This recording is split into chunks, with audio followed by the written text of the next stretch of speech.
Hi friends, you are very most welcome on unique study with Ajay. दोस्तों, मैं इस channel के ऊपर नेट जरा फर्स्ट पेपर और ज्योग्राफी दोनों की बिल्कुल सिस्टमेटिक ढंग से क्लासेज स्टार्ट कर रखा हूँ। आज हम यहाँ पर ज्योग्राफी पढ़ रहे हैं और ज्योग्राफी पढ़ रहे हैं समुद्र विज्ञान, जिसको हम ओशियनोग्राफी बोलते हैं।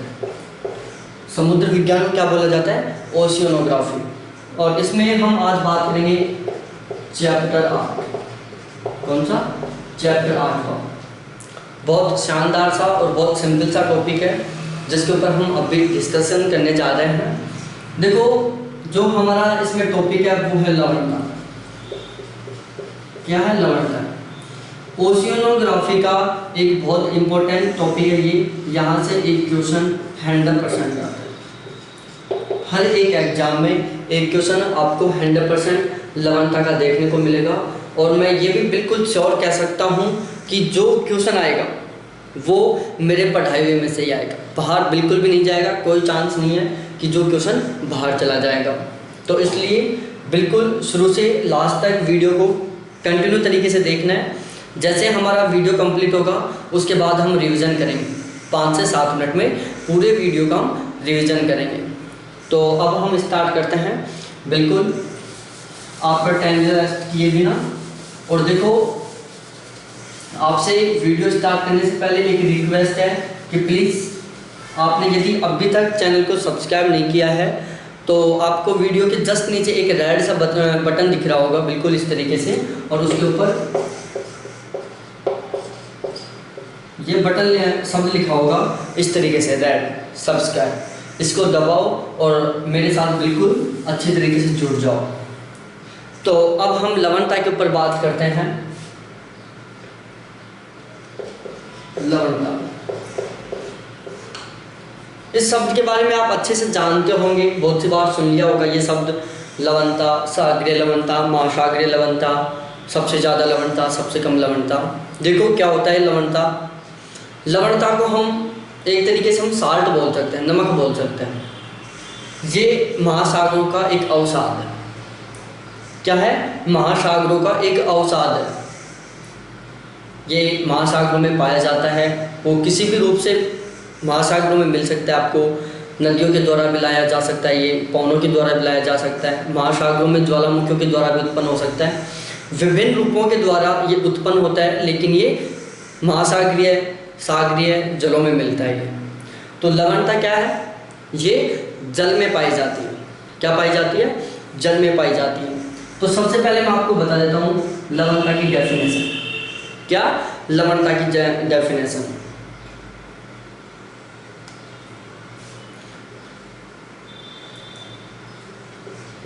सागरीय जल के भार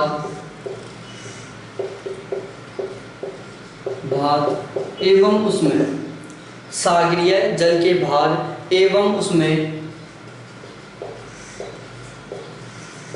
घुले पदार्थों के भार, घुले पदार्थों के भार के अनुपात को, भार के अनुपात को लवणता कहते हैं। क्या है? कि सागरीय जल के भार एवं उसमें घुले पदार्थों के भार के अनुपात को क्या कहते हैं? लवणता कहते हैं। क्या कहते हैं? लवणता कहते हैं। अब देखो, बिल्कुल समझ में आ गया होगा कि सागरीय जल के भार तथा उसमें घुले हुए पदार्थों के भार के अनुपात को, ये एक सागर है, इसका भार 100 kg है, इसमें ये लवणता है, इसका भार 10 kg है। जो क्या है? पदार्थ है, इसमें घुला हुआ पदार्थ है कि ये टोटल 100 kg जल है, उसमें ये 10 kg पदार्थ घुले हुए हैं। और इनका जो अनुपात है, क्या? इनका जो अनुपात है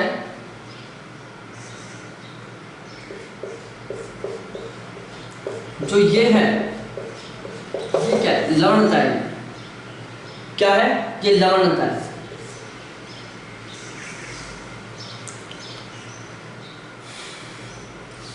अब देखो, जो लवणता होती है इसको किस में मापा जाता है? सबसे पहले मैं लवणता का सूत्र बता देता हूँ। लवणता मापने का सूत्र, अभी मैंने एक एग्जाम्पल दिखाया था, उसके बेस पर ही इसका सूत्र बन रहा है कि ग्राम साल्ट अपॉन केजी सी साल्ट। घुले पदार्थों का भार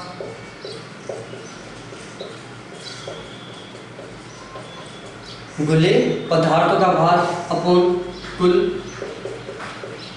सागर के जल का भार।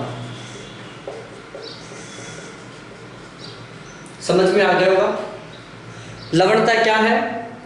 ग्राम salt upon KG salt, KG salt, घुले पदार्थों का भार अपॉन कुल सागर के जल का भार। ये क्या है? लवणता है। जो मैंने अभी डायग्राम बना के समझाया था, ये 100 केजी का था, इसमें ये 10 केजी का, और 10 upon 100 KG is equal to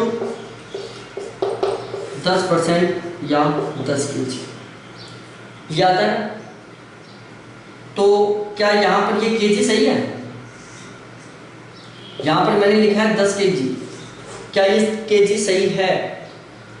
मैं ये एक छोटा सा एग्जाम्पल लिया था, वैसे मैंने समझाने के लिए आपको एग्जाम्पल लिया है, बाकी ये गलत है क्योंकि इसमें जो पदार्थों की मात्रा है वो ग्राम में और सागरीय जल का भार किस में? किलो में।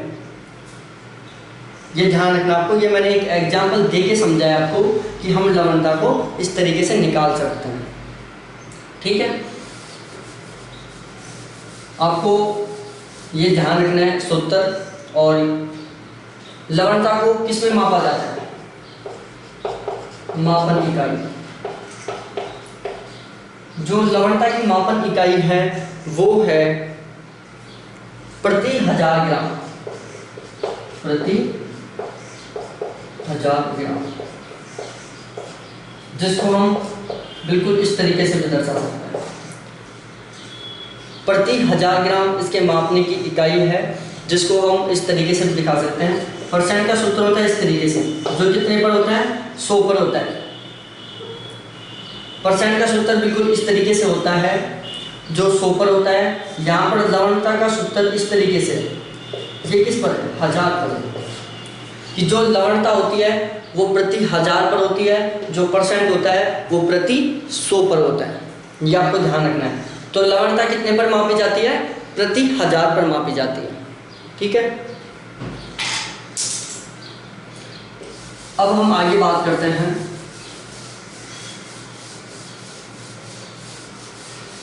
जहां तक समझ में आ गया होगा आपको, जहां पर याद करने का था नहीं कुछ भी, थोड़ा बहुत एक वो एग्जाम्पल था जिसको आप, एक केवल एग्जाम्पल था, उसको आप अच्छे तरीके से ध्यान रख लो। एग्जाम वैसे एग्जाम्पल पूछा नहीं जाता, लेकिन आपको थोड़ा सा ध्यान रहना चाहिए, सूत्र पूछ लेता है वो। तो अब हम बात करते हैं लवणों की। लवणता का टॉपिक पढ़ रहे हैं, तो हम यहाँ पर बात करेंगे कि सागरों में लवणता पाई जाती है, तो लवणता में कौन कौन से पदार्थ इंक्लूड रहते हैं, टोटल कितने पदार्थ इंक्लूड रहते हैं, ये सारा हमें जानना बहुत ज़रूरी है। तो देखो, लवणता एक चैलेंजर अभियान हुआ था, चैलेंजर अभियान। और ये चैलेंजर अभियान कब हुआ था? 1884 में हुआ था। और इसमें एक डिटमर मोदे नाम के विद्वान थे,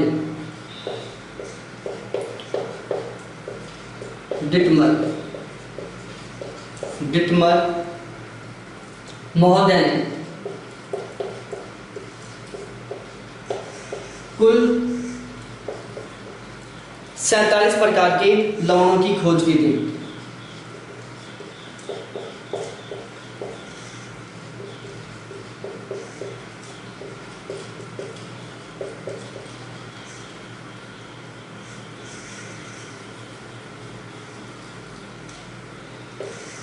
लवणों का पता चलाया था।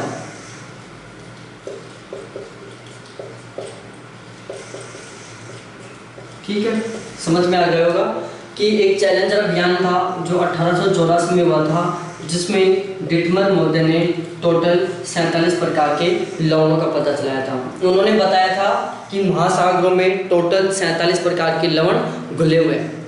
कितने? टोटल 47 प्रकार के लवण घुले हुए हैं। उसके बाद नेक्स्ट टॉपिक बनता है कि वो लवण कौन कौन से हैं, वो कितनी मात्रा में हैं। तो देखो 47 प्रकार के लवण हैं, हम सारे याद कर सकते हैं वैसे, लेकिन हमें वो पढ़ना है जो एग्जाम के लिए बहुत इंपॉर्टेंट है। आप 47 को पढ़ोगे कंफ्यूज हो जाओगे, याद नहीं कर पाओगे। हो सकता है आप जो इम्पोर्टेंट है एग्जाम के पर्पज से उसको भूल जाओ, उसमें कंफ्यूज हो जाओ। तो हम यहाँ पर केवल उनको पढ़ेंगे जो इम्पोर्टेंट है।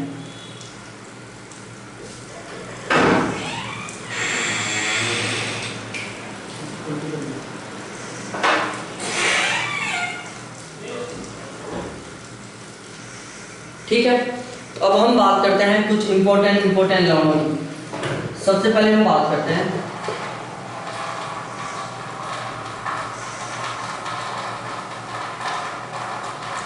लवणों के प्रकार, लिख देते हैं एक साइड।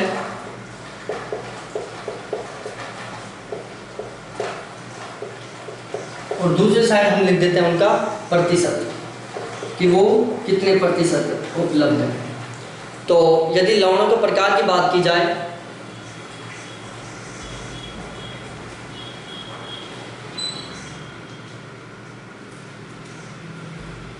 किसकी? यदि लवणों के प्रकार की बात की जाए तो सबसे पहले आता है सोडियम क्लोराइड। सोडियम क्लोराइड, और जो सोडियम क्लोराइड है उसका रासायनिक सूत्र है NaCl, जो कितना प्रतिशत है? 77.8%, सर्वाधिक। उसके बाद आता है मैग्नीशियम क्लोराइड।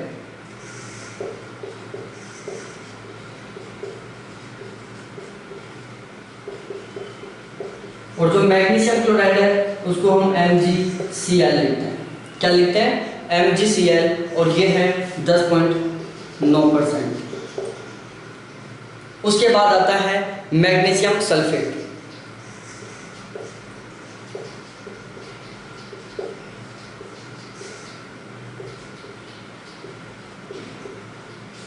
क्या है? मैग्नीशियम सल्फेट, इसका रासायनिक सूत्र है MgSO4, और ये है 4.7%। ठीक है, उसके बाद आता है कैल्शियम सल्फेट।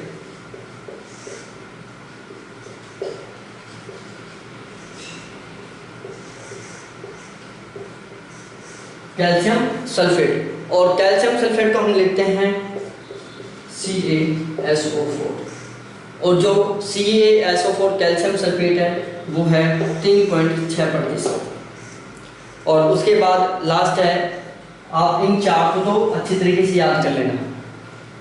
इन चार को तो आपको बिल्कुल रटना है, इनका परसेंट भी रटना है, क्योंकि वो क्रम से भी जमवा लेता है कि निम्नलिखित लवणों को उनके मात्रा के आधार पर या उनके भार के आधार पर अवरोही क्रम में व्यवस्थित करो, आरोही क्रम में व्यवस्थित करो। किसी भी तरीके से क्वेश्चन पूछ सकता है, आपको इनको अच्छी तरीके से ध्यान में रखना है। और लास्ट एक और याद कर लो आप, पोटेशियम सल्फेट। पोटेशियम सल्फेट कौन सा? Potassium sulphate. और पोटेशियम सल्फेट का सूत्र है K2SO4, और इसकी जो मात्रा है वो है 2.5%। कितना है? 2.5%। तो आपको ये सभी के सभी ध्यान में रखना है। 5 लवण हैं टोटल, और इनके आपको मात्रा भी याद करनी है। देखो मैं थोड़ा सा आपको ट्रिक बता सकता हूँ। सबसे पहले क्लोराइड है, फिर क्लोराइड है, फिर सल्फेट है, फिर सल्फेट है। सबसे शुरू में 2 क्लोराइड, फिर 2 सल्फेट, ऊपर सोडियम, फिर मैग्नीशियम, फिर मैग्नीशियम, फिर कैल्शियम। ठीक है, तो आप इस तरीके से इनको ध्यान में रख सकते हो। Starting to chloride again to sulphate, starting sodium again to magnesium again calcium. बिल्कुल इस तरीके से आपको ध्यान में रखना है।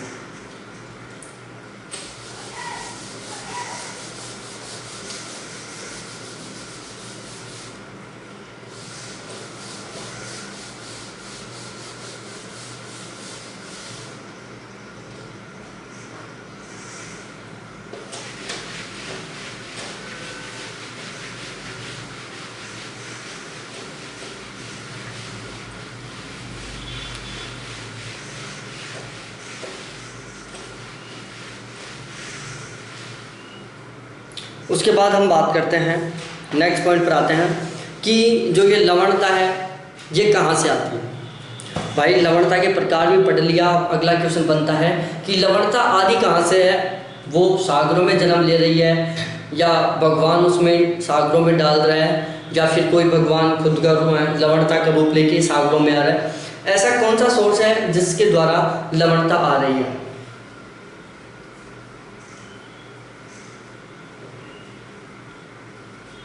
तो देखो भाई लोगों, हम यहाँ पर पढ़ते हैं लवणता के स्रोत।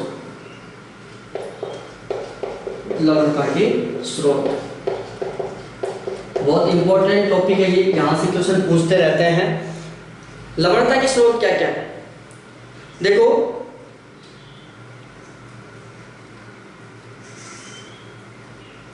सागरीय क्रस्ट में पहला स्रोत है सागरीय क्रस्ट में।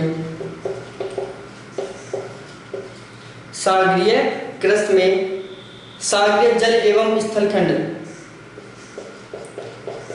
सागरीय जल एवं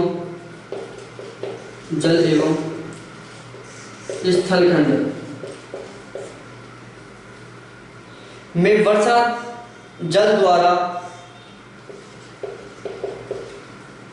स्थलखंड में वर्षा जल द्वारा गुलन क्रिया के फलस्वरूप लवण की प्राप्ति। वर्षा जल द्वारा गुलन क्रिया से लवण की प्राप्ति।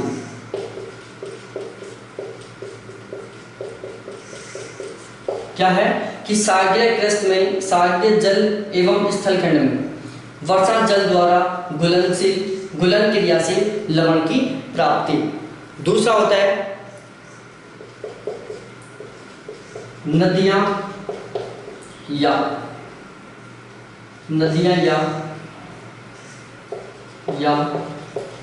पवनों द्वारा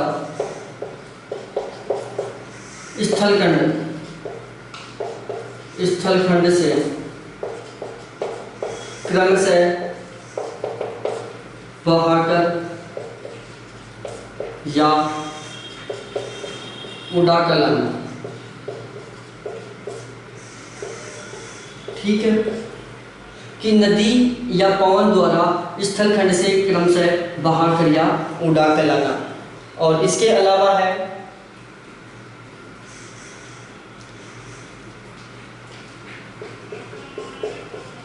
ज्वालामुखी राग। क्या है ज्वालामुखी राग। या तो ज्वालामुखी सागरीय हो सकता है या फिर स्थलखंड, दोनों पर हो सकता है। यदि ज्वालामुखी सागर में ही विस्फोट होता है तो उससे लवणता डायरेक्ट सागर में घुल जाती है।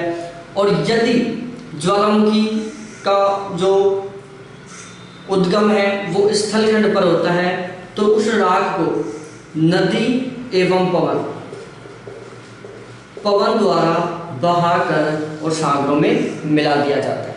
तो जो ज्वालामुखी राग है वो इसको स्थलीय और सागरीय दोनों भागों में दोनों तरीके से प्रभावित करती है। जो स्थलखंड पर ज्वालामुखी राख होती है वो उड़कर और बहकर सागरीय लवणता को बढ़ाती है, जबकि जो सागरों में ज्वालामुखी क्रिया होती है वो डायरेक्टली वहीं की वहीं उसमें लवणता को बढ़ा देती है। ठीक है, अब इससे रिलेटेड कुछ इंपॉर्टेंट और भी पॉइंट बचे हुए हैं सोच से रिलेटेड।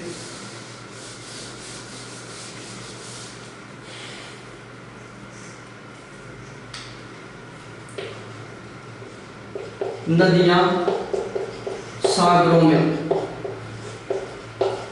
लवण पहुंचाने वाले कारकों में सर्वप्रमुख है।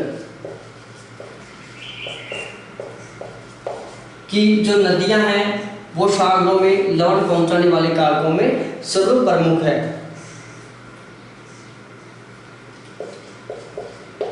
नदियों द्वारा लाए गए लवण में कैल्शियम की मात्रा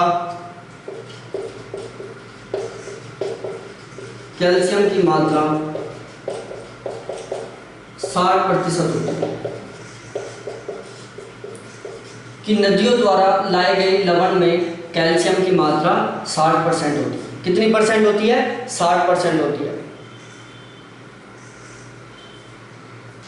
जबकि सोडियम की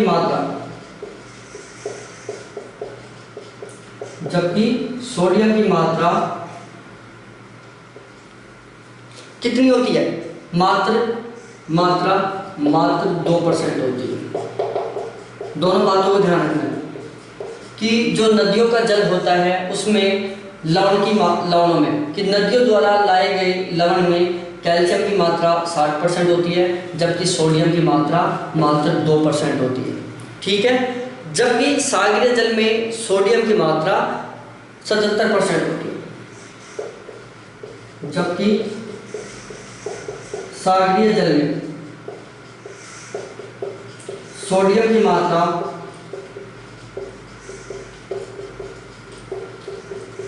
77% होती है।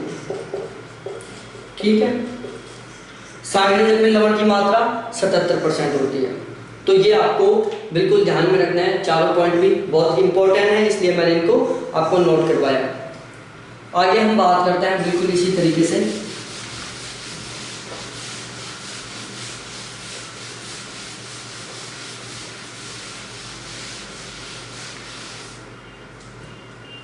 लवणता को नियंत्रित करने वाले कारक।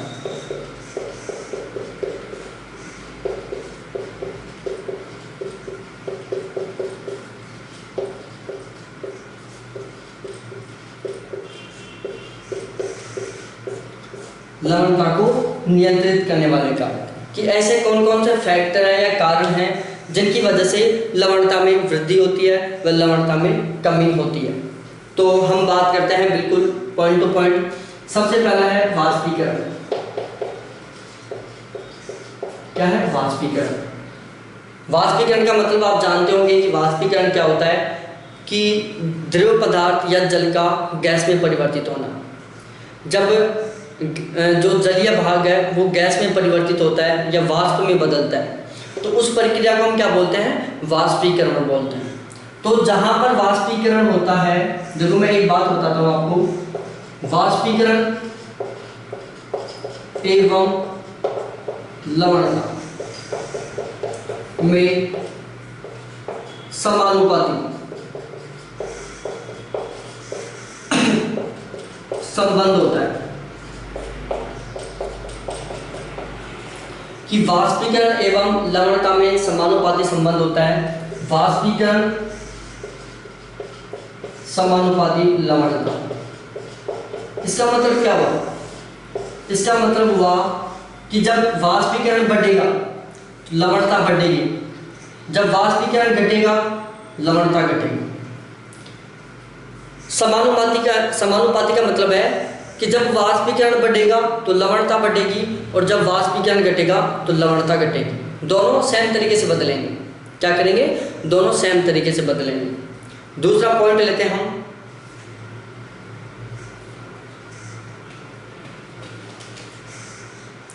एक तरीके से हम बोल सकते हैं उच्च लवणता के लिए उच्च वाष्पीकरण होने पर उच्च लवणता, निम्न वाष्पीकरण होने पर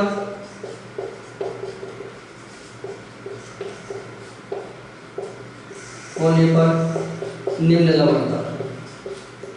ठीक है, अब मैंने आपको लिखवा दे दिया है कि उच्च वाष्पीकरण होने पर उच्च लवणता और निम्न वाष्पीकरण होने पर निम्न लवणता। अब हम आगे बात करते हैं जो दूसरा फैक्टर है उसके ऊपर कि दूसरा कौन सा कारक है। उसके बाद आती है आर्द्रता।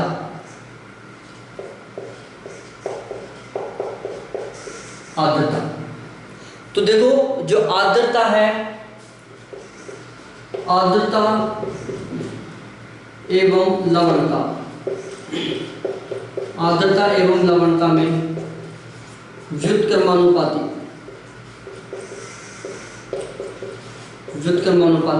संबंध होता है।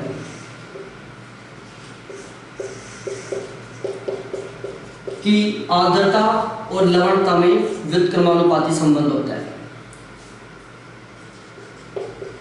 आर्द्रता व्युत्क्रमानुपाती लवणता, बस इतना सा डिफरेंस होता है। व्युत्क्रमानुपाती का मतलब होता है उल्टा, मतलब आर्द्रता बढ़ने पर लवणता कम, आर्द्रता बढ़ने पर लवणता कम और आर्द्रता घटने पर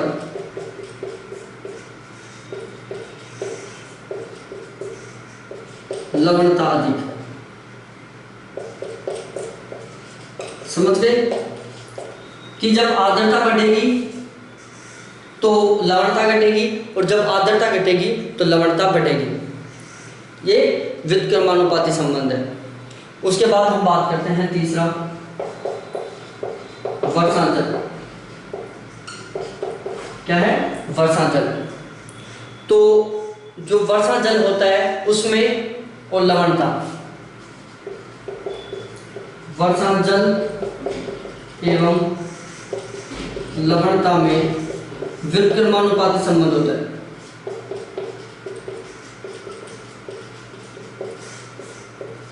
कैसा संबंध होता है? व्युत्क्रमानुपाती संबंध होता है कि वर्षा के जल में और लवणता में व्युत्क्रमानुपाती संबंध होता है। वर्षा का जल व्युत्क्रमानुपाती लवणता। आप इसको इस तरीके से भी लिख सकते हो, लवणता व्युत्क्रमानुपाती वर्षा का जल। बात बिल्कुल एक ही है। आप वर्षा का जल व्युत्क्रमानुपाती 1/, लवणता लिख सकते हो। आप लवणता व्युत्क्रमानुपाती 1/, वर्षा का जल लिख सकते हो। बात एक ही है बिल्कुल। या तो सेव के ऊपर चाकू रख लो या चाकू के ऊपर सेव रख लो, कटना सेव को है ना कि चाकू को। तो इसमें क्या होता है, वर्षा का जल बढ़ने पर लवणता कम और वर्षा के जल की मात्रा घटने पर लवणता अधिक। मैं यहाँ पर ये बात नहीं लिखवाऊंगा आपको, ये खुद को लिखना है कि वर्षा का जल की मात्रा बढ़ने पर लवणता में कमी और वर्षा के जल की मात्रा में कमी होने पर लवणता में वृद्धि। दोनों को ध्यान रखना है आपको। उसके बाद हम आगे बात करते हैं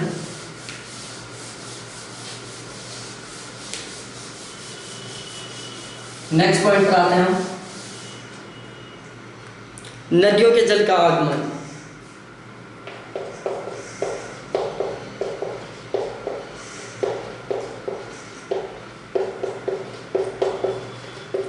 बहुत सिंपल सा है, आपको यही पता चल गया होगा कि वर्षा के जल में और लवणता में किस प्रकार का संबंध है। आप बताना,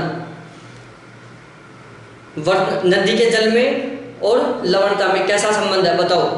समानुपाती या व्युत्क्रमानुपाती? तो देखो, नदी के जल का आगमन या नदी के जल में और लवणता में, नदी का जल व्युत्क्रमानुपाती 1/, लवणता। कि जो नदी का जल होता है उसमें और लवणता में दोनों में व्युत्क्रमानुपाती संबंध होता है। नदी के जल की मात्रा बढ़ने पर लवणता घटेगी और नदी के जल की मात्रा घटने पर लवणता बढ़ेगी। उसका कारण क्या है कि जो नदियों का जल होता है उसमें कैसा जल होता है, या तो वो बर्फ से पिघला हुआ होता है या फिर वो बारिश का जल होता है। और बारिश का जल और बर्फ का पिघला हुआ जल दोनों बिल्कुल शुद्ध होते हैं। ध्यान रखना एक बात कि जिस जल में लवणता की मात्रा अधिक होती है वो जल बहुत लंबे टाइम में जमता है, वो कम टेम्परेचर 0 डिग्री सेल्सियस पर नहीं जमेगा, ये ध्यान रखना आपको। जिस जल में लवणता की मात्रा जितनी अधिक होगी वो जल उतना ही लेट जमेगा, और जिस जल में लवणता की मात्रा जितनी कम होगी वो उतना ही जल्दी जमेगा। तो यदि क्वेश्चन आ जाए कि निम्नलिखित में से किस में लवणता की मात्रा अधिक है, पहला बर्फ, दूसरा जल, तीसरा दोनों, चौथा दोनों नहीं, तो ध्यान रखना यहाँ पर लवणता की मात्रा अधिक है जल में और सबसे कम है बर्फ में। बर्फ का पानी होता है जो प्योर शुद्ध होता है। क्या होता है? बिल्कुल प्योर शुद्ध होता है लवणता के मामले में। उसके बाद आता है पांचवा,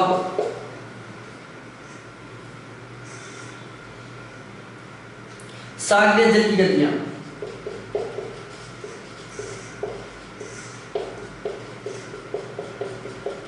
देखो जो सागरीय जल की गतियां होती हैं ये लवणता को बहुत हद तक प्रभावित करती हैं।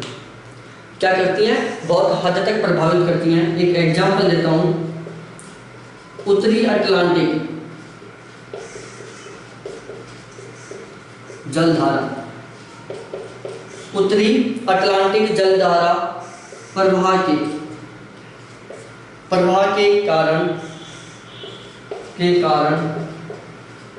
उत्तर सागर एवं नॉर्वेजियन सागर,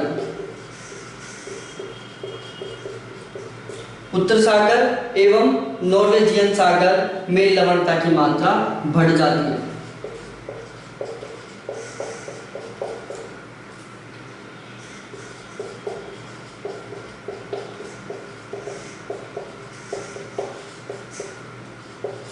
क्या है कि उत्तरी अटलांटिक जलधारा प्रवाह के कारण उत्तर सागर और नॉर्वेजियन सागर में लवणता की मात्रा बढ़ जाती है। देखो मैं समझाता हूँ क्यों बढ़ जाती है। ये विषुवत रेखा है, यहां पर उत्तरी विषुवतीय धारा प्रवाहित हो रही है। फिर उसके बाद यहां पर गल्फ स्ट्रीम जलधारा प्रवाहित हो रही है, फिर उत्तरी अटलांटिक प्रवाह प्रवाहित हो रहा है। यहाँ पर उत्तर सागर है और नॉर्वेजियन सागर है, और यहाँ पर फिर दूसरी जलधारा प्रभावित हो रही है। अब जो उत्तरी विषुवत रेखीय जलधारा है ये उत्तर की ओर बहती है और गल्फ स्ट्रीम जलधारा में नाम से जानी जाती है। और ये जो गल्फ स्ट्रीम जलधारा है ये उस क्षेत्र से बहती है जहाँ पर लवणता की मात्रा अधिक होती है। उसके बाद गल्फ स्ट्रीम जलधारा को आगे उत्तरी अटलांटिक प्रवाह के नाम से जाना जाता है। तो जो उत्तरी अटलांटिक प्रवाह होता है वो एक गर्म जलधारा है और इसमें जो लवणता की मात्रा होती है वो अधिक होती है। उत्तरी अटलांटिक प्रवाह एक गर्म जलधारा है और इसमें लवणता की मात्रा अधिक होती है क्योंकि ये गल्फ स्ट्रीम जलधारा द्वारा बहाकर लाए गए लवणता के कारण। उत्तरी अटलांटिक जलधारा एक गर्म जलधारा है, इसमें लवणता की मात्रा अधिक होती है, जिसका सबसे बड़ा कारण है गल्फ स्ट्रीम जलधारा। क्योंकि गल्फ स्ट्रीम जलधारा है वो भी एक गर्म जलधारा है जो कि अधिक लवणता वाले क्षेत्रों से प्रभावित होती है। और जब ये अधिक लवणता वाले जलधारा इस दिशा में बहेगी और यहाँ पर आगे टकराएगी या फिर इस क्षेत्र में बहती हुई आएगी जहाँ पर लवणता की मात्रा कम है। उत्तर सागर और नॉर्वेजियन सागर में लवणता की मात्रा कम है, लेकिन ये अपने साथ लवणता भाग कर लेके आएगी और यहाँ पर जब मिलेगा कम लवणता वाला जल अधिक लवणता वाले जल से मिलेगा तो यहाँ की जो लवणता है वो स्वतः ही बढ़ जाएगी। तो ये ध्यान रखना है आपको।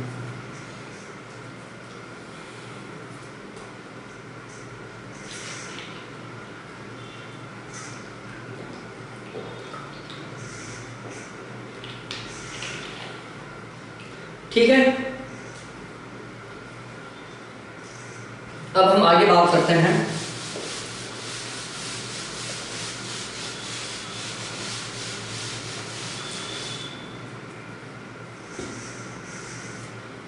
वायुदाब एवं पवन दिशा। वायुदाब एवं पवन दिशा। देखो वायुदाब और पवन दिशा ये दोनों ही दोनों हैं जो लवणता को प्रभावित करते हैं। वायुदाब और पवन दिशा दोनों लवणता को प्रभावित करते हैं। सपोज दैट ये एक महासागर है, यहाँ पर अधिक लवणता वाला जल है,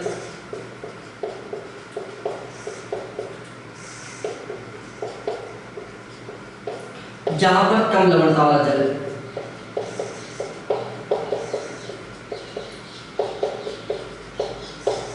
अब कोई पवन प्रभावित हो रही है इस तरीके से, इस दिशा में कोई पवन प्रभावित हो रही है, तो ये पवन क्या करेगी, इस अधिक लवणता वाले जल को धकेल कर कम लवणता वाले जल की ओर लेके आएगी और इस क्षेत्र का लवणता बढ़ जाएगा। क्या होगा, लवणता बढ़ जाएगा।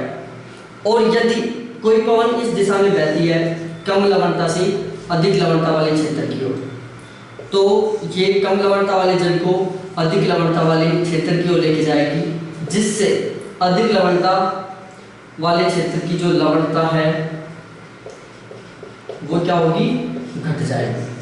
ठीक है, तो इस तरीके से तो पवनों की जो दिशा है वो लवणता को प्रभावित करती है।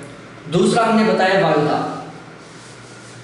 देखो जो जल है या फिर हवा है वो उच्च दाब से निम्न दाब की ओर प्रवाहित होती है।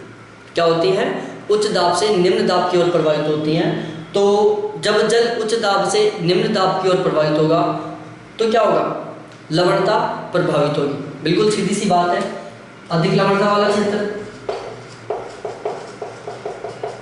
कम लवणता वाला क्षेत्र। सपोज दैट इस साइड के जल का जो दाब है वो अधिक है, क्या है, दाब अधिक है, और इस साइड के जल का दाब कम है, क्या है, कम है।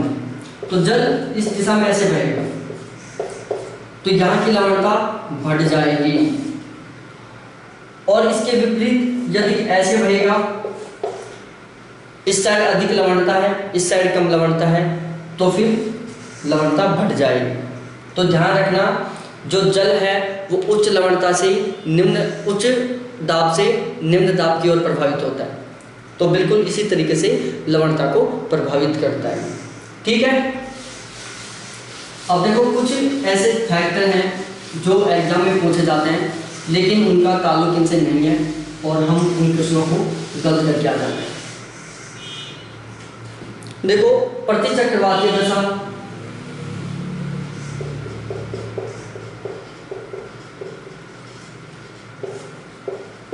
क्या, प्रतिचक्रवातीय दशा, स्थिर पवन,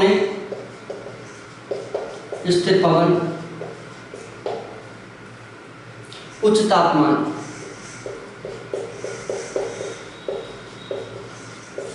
उच्च तापमान के कारण प्रतिचक्रवातीय दशा, स्थिर पवन, उच्च तापमान लवणता को बढ़ाती है।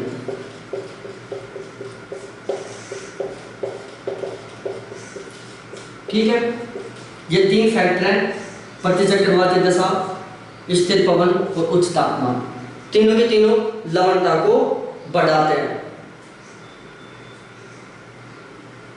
ठीक है, ये ध्यान रखना, क्वेश्चन आ जाता है कि प्रतिचक्रवातीय, स्थिर पवनों और उच्च तापमान के कारण लवणता पर क्या प्रभाव पड़ता है।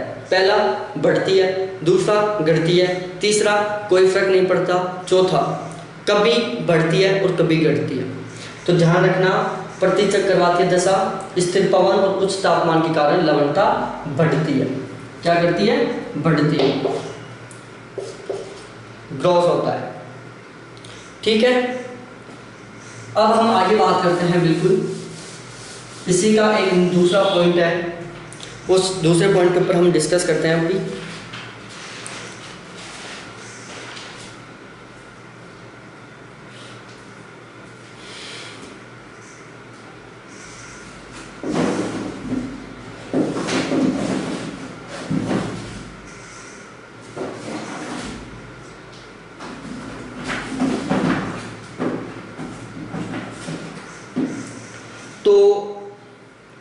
पॉइंट हमारा बचा हुआ है वो है लवणता का वितरण। क्या है? लवणता का वितरण। और लवणता का दो तरीकों से वितरण होता है, एक तो क्षैतिज होता है और एक लंबवत होता है, जिसका डिस्कशन हम करेंगे चैप्टर 8 में। कौन से में? चैप्टर 8 में। क्योंकि यदि मैं इसको अभी यहीं पढ़ाऊंगा तो ये हमारा जो वीडियो है वो 1.5 घंटे के आसपास का बनेगा, और इतना लंबा वीडियो आप तब तक बोर भी हो जाएंगे, सही ढंग से पूरा लास्ट तक नहीं देखेंगे। और ध्यान रखना, जो इसका ये जो चैप्टर 8 है वो बहुत इंपॉर्टेंट, सबसे ज़्यादा इंपॉर्टेंट है, यहाँ से ही क्वेश्चन बनते हैं। ध्यान रखना ये बात। तो एक बार जो मैंने अब तक पढ़ाया है उसका मैं रिवीजन करवा देता हूँ, तो आप एक बार वीडियो को यहीं की यहीं रोकें और जो लिखा है आपने नोट्स के रूप में उसको एक बार जल्दी जल्दी रिवीजन करें, जिससे कि मैं आपको वो एक बार रिवाइज करवा दूँ। ठीक है, एक बार देखता हूँ मैं वीडियो कितना टाइम का बना है। 41 मिनट का बन गया है अभी। तो देखो, रिवीजन कर लिया होगा आपने। अब हम क्वेश्चन स्टार्ट करते हैं कि क्वेश्चन किस तरीके से बनते हैं और कौन कौन से क्वेश्चन बनते हैं यहाँ पर।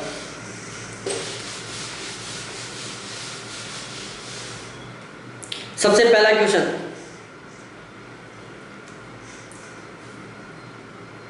कुल कितने, पहला क्वेश्चन मैं बोलता जाता हूँ, आप उसका क्वेश्चन का आंसर देते जाओ और नोट करते जाओ।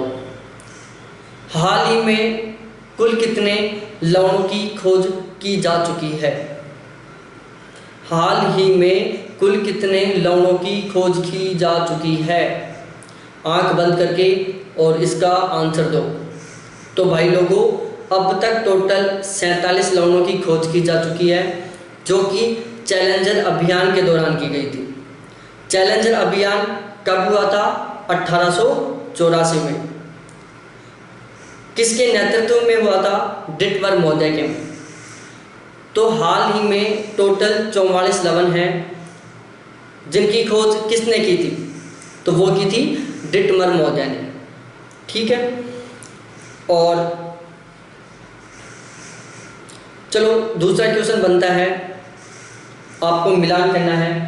मैं डायरेक्ट लिख रहा हूँ NaCl, MgCl, MgSO4 और CaSO4। ये टोटल 4 लवण हैं। 4.7%, 3.6%, 77.8% और 10.9%। आपको इनको मिलाना है, जल्दी मिलाओ, सुमेलित करो। क्या करो? सुमेलित करो। एक साइड लिस्ट फर्स्ट है, एक साइड लिस्ट सेकंड है। ठीक है, मिलाओ। मैं मिलाता हूँ। NaCl 77.8%, MgCl 10.9%, MgSO4 4.7% और CaSO4 3.6%। ठीक है, लवणता का सूत्र बताओ। लवणता का सूत्र जल्दी लिखो कि लवणता का सूत्र क्या है? G salt upon Kg salt, या गुलेवीय पदार्थों का भार अपॉन कुल सागरीय जल का भार। गुलेवीय पदार्थों का भार अपॉन कुल सागरीय जल का भार इक्वल टू लवणता। लवणता का प्रतीक क्या है?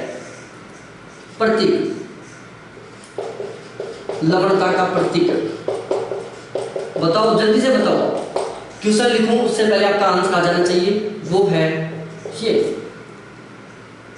इसका मापन किसमें किया जाता है? प्रति 1000 ग्राम में। किसमें? प्रति 1000 ग्राम में। लवणता का मापन किसमें किया जाता है? प्रति 1000 ग्राम में। प्रतीक क्या है? ये है, ध्यान रखना। देखो, क्वेश्चन बोलना स्टार्ट करूं तभी आपका आंसर आ जाना चाहिए। ठीक है, क्योंकि मैं उसका आंसर तुरंत बताऊंगा, इसलिए आप क्वेश्चन का आंसर इतना जल्दी बताने की कोशिश करें कि मैं क्वेश्चन का आंसर बताऊं उससे पहले आपका आंसर आ जाना चाहिए। या आप वीडियो को रोकें या फिर आप कुछ भी करें, लेकिन क्वेश्चन का आंसर जल्दी से जल्दी देना है आपको। लवणता के 4 स्रोत बताओ। लवणता के 4 स्रोत बताओ।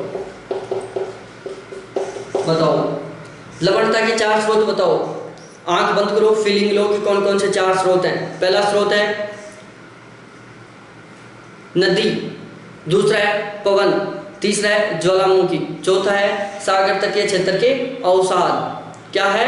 तटीय क्षेत्र के अवसाद जो तरंगों के द्वारा घुल घुल के जाते हैं। पहला है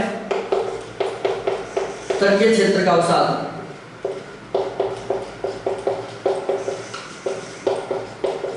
दूसरा है पवन, तीसरा है नदी, चौथा है ज्वालामुखी, हो सकता है भूस्खलन भी हो ये, लेकिन गौण स्रोत है। क्या है? गौण है, इनका इतना इंपॉर्टेंट नहीं है, लेकिन 4 मैंने पूछा था, ये 4 दिमाग में आया होगा कि तटीय क्षेत्र का अवसाद ये लवणता को किस तरीके से प्रभावित करता है। ये कोई महासागर है, ये कोई महासागर है, ये इसका तटीय क्षेत्र, यहाँ पर अवसाद फैले हुए, सागर जल की लहरें आई, इसको यहाँ से वापस बाहर के लेके चली गई। क्या हुआ? जो यहाँ का अवसाद था वो बह के अंदर चला गया, और उससे क्या हुआ? लवणता में वृद्धि भी हो सकती है नहीं, लवणता में वृद्धि होगी, 100% होगी। तो उसके बाद हम बात करते हैं नेक्स्ट क्वेश्चन। नदियों के जल में सोडियम क्लोराइड, सोडियम की मात्रा कितनी होती है? नदियों के जल में सोडियम की मात्रा बताओ, आंसर बताओ, जल्दी बताओ। सोडियम की मात्रा कितनी होती है? 2%। नदियों के जल में कैल्शियम की मात्रा बताओ, जल्दी बताओ। 60%। सागरीय जल में सोडियम की मात्रा जल्दी बताओ। 77%। ये 3। नदी के जल में सोडियम की मात्रा 2%, नदी के जल में कैल्शियम की मात्रा 60%, सागरीय जल में सोडियम की मात्रा 77%। ठीक है, नेक्स्ट क्वेश्चन। निम्नलिखित में से ऐसे कौन कौन से कारक हैं जिनमें लवणता के साथ व्युत्क्रमानुपाती संबंध पाया जाता है? कौन कौन से कारक है जिनका लवणता के साथ व्युत्क्रमानुपाती संबंध पाया जाता है? जल्दी बताओ, क्वेश्चन कंप्लीट होने से पहले आंसर आ जाना चाहिए। मैं ही बता देता हूं। व्युत्क्रमानुपाती संबंध, पहले आर्द्रता, दूसरा है वर्षा, तीसरा है नदियों का जल,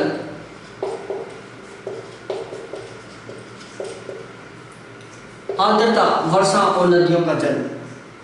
चौथा हम बोल सकते हैं स्वच्छ जल। आर्द्रता, वर्षा, नदियों का जल और स्वच्छ जल, इन सभी का लवणता के साथ व्युत्क्रमानुपाती संबंध होता है। और यदि हम इस व्युत्क्रमानुपाती शब्द को हटा दें और यहाँ पर हम समानुपाती शब्द जोड़ दें,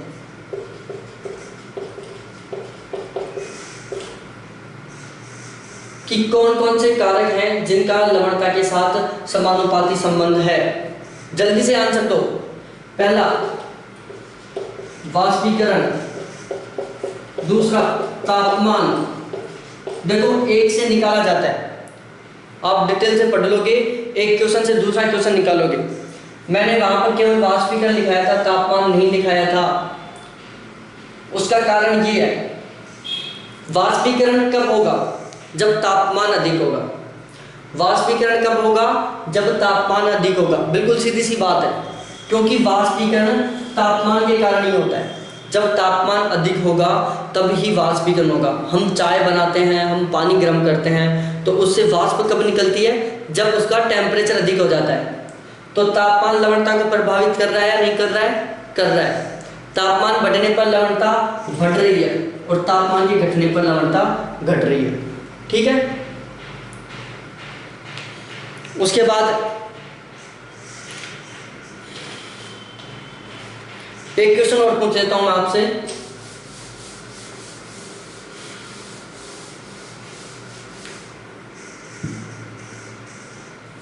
प्रतिचक्रवातीय दशाएं, स्थिर पवनें और उच्च तापमान लवणता को किस तरीके से प्रभावित करती हैं? प्रतिचक्रवातीय दशाएं, स्थिर पवन और उच्च तापमान लवणता को किस तरीके से प्रभावित करती हैं? ऑप्शन ए घटाती हैं, ऑप्शन बी बढ़ाती हैं, ऑप्शन सी स्थिर रखती हैं, ऑप्शन डी कोई प्रभाव नहीं डालती। बताओ भाई लोगों, प्रतिचक्रवातीय दशा, स्थिर पवन और उच्च तापमान तीनों के तीनों लवणता को बढ़ाते हैं। ठीक है। तो आपका बिल्कुल सही ढंग से रिवीजन हो गया होगा। मात्र 5 मिनट में पूरा पूरा वीडियो का रिवीजन हो गया और इसकी वजह से आपने इनको याद भी कर लिया। तो जो नेक्स्ट वीडियो बनाने वाला हूँ चैप्टर 8 लवणता के क्या, लवणता का वितरण, डिस्ट्रीब्यूशन ऑफ सैलिनिटी, उसको आप बिल्कुल ज़रूर देखना, क्योंकि क्वेश्चन वहीं से बनते हैं। वो बहुत इंपॉर्टेंट है, क्वेश्चन सबसे ज़्यादा वहीं से बनते हैं। आप किसी भी एग्जाम की तैयारी कर रहे हो, वहाँ पर कोई आपका ये मेंटेन नहीं करता कि आप किसकी एग्जाम की प्रिपरेशन करें। वो हर एग्जाम के लिए इम्पोर्टेंट है। CGL से लेके और असिस्टेंट प्रोफेसर तक के सभी एग्जाम्स के लिए वो बहुत इम्पोर्टेंट है। लवणता का वितरण, वहाँ से मैं कौन कौन से क्वेश्चन बनते हैं वो भी बताऊंगा, किस तरीके से क्वेश्चन बनते हैं वो भी बताऊंगा, कौन कौन सा क्वेश्चन बन चुका ये मैं पढ़ा रहा हूँ। जो मैं आपको पढ़ा रहा हूँ ये मैं वैसे बुकों से उठा के नहीं पढ़ा रहा कि चलो सविंदर सिंह से उठाया और ऐसे कैसे पढ़ा दिया, नहीं। ये सारा का सारा कंटेंट वो है जो एग्जाम्स में पूछा हुआ है, असिस्टेंट प्रोफेसर के में, नेट JRF के में, TGT के में, PGT के में, इसके अलावा मध्य प्रदेश कॉलेज लेक्चरर में, HPSC कॉलेज लेक्चरर में, UP कॉलेज लेक्चरर में, MP कॉलेज लेक्चरर में, GP कॉलेज लेक्चरर में, PB कॉलेज लेक्चरर में, RP कॉलेज लेक्चरर में, इन सभी एग्जाम्स में पूछे हुए क्वेश्चन हैं जो हर बार रिपीट होते हैं, बिल्कुल डिक्टो रिपीट होते हैं। तो प्लीज़ नेक्स्ट वीडियो को जरूर देखें और ध्यान रखना, एग्जाम पास करने के लिए मेरा ये वीडियो आपको दोबारा नहीं देखना है। एग्जाम पास करने के लिए मेरा ये वीडियो आपको दोबारा नहीं देखना है। आपको अब की बार ही इस तरीके से इतनी मेहनत करनी है कि आप अब की बार ही एग्जाम पास कर जाओ, जिससे आपको दोबारा मेरा ही नहीं किसी का भी वीडियो देखने की ज़रूरत नहीं पड़ेगी। क्या मेरा ही नहीं किसी का भी वीडियो देखने की ज़रूरत नहीं पड़ेगी और आप के एग्ज़ाम का 2 महीने बचे हुए हैं, 3 महीने बचे हुए हैं, फुल फोकस करके लग जाओ कि मैं केवल 2 महीने दुख पाऊँगा। यदि मैं 2 महीने अच्छी तरीके से दुख पालूंगा तो पूरी ज़िंदगी भर सुख पाऊँगा, रेपुटेशन के साथ जीऊँगा, खुशी के साथ जीऊँगा। और यदि मैं इन 2 महीने में हैस आराम कर लिया तो पूरी ज़िंदगी भर लोटे लकड़े उठाते हुए जीऊँगा, बिल्कुल ख़राब जीऊँगा, दुखी होकर जीऊँगा, डिमोटिवेट होकर जीऊँगा, अनरेस्पेक्टेड कैंडिडेट बन के जीऊँगा, लोगों की गालियाँ सुनूंगा, खुद को गालियाँ दूंगा। फिर आप एक एग्जाम्पल बन जाओगे, टी स्टॉल पर बैठ के दूसरे स्टूडेंट्स को बताओगे अरे यार अब पढ़ लो, हम भी उस टाइम पढ़ लेते तो आज ये चाय की दुकान नहीं खोलनी पड़ती हमें। तो ध्यान रखना है, अब की बार बिल्कुल सीरियस होके जम के पढ़ना है, जिससे अब की बार ही सिलेक्शन हो जाए, दोबारा पढ़ने की ज़रूरत ना पड़े। थैंक्स देखने के लिए, लाइक करें, साथ जुड़े रहें। फिर मिलते हैं नेक्स्ट वीडियो के साथ, बाय।